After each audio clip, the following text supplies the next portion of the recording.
The Science of Mind, a complete course of lessons in the science of mind and spirit, by Ernest Holmes.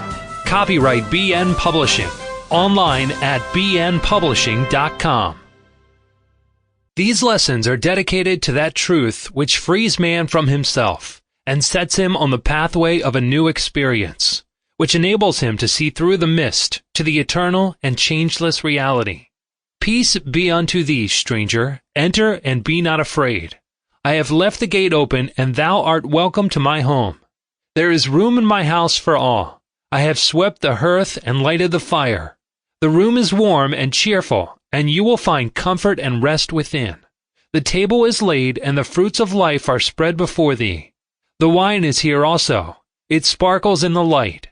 I have set a chair for you where the sunbeams dance through the shade. Sit and rest and refresh your soul. Eat of the fruit and drink the wine.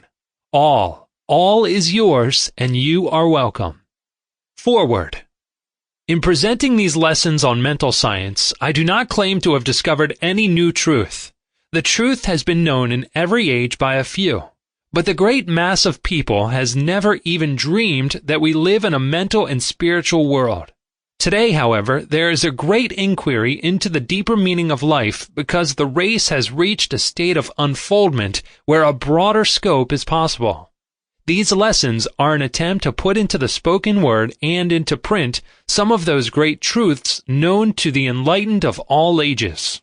To suppose that the creative intelligence of the world would create man in bondage and leave him bound would be to dishonor that creative power which we call God.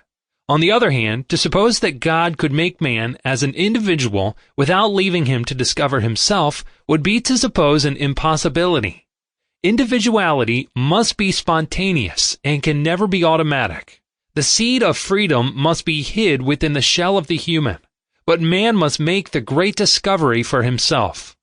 Although the journey may at times seem hard and the burden too great to bear, man still feels within a subtle sense a mystical presence, a divine reality. Thus, the inherent nature of himself is forever seeking to express itself in terms of freedom.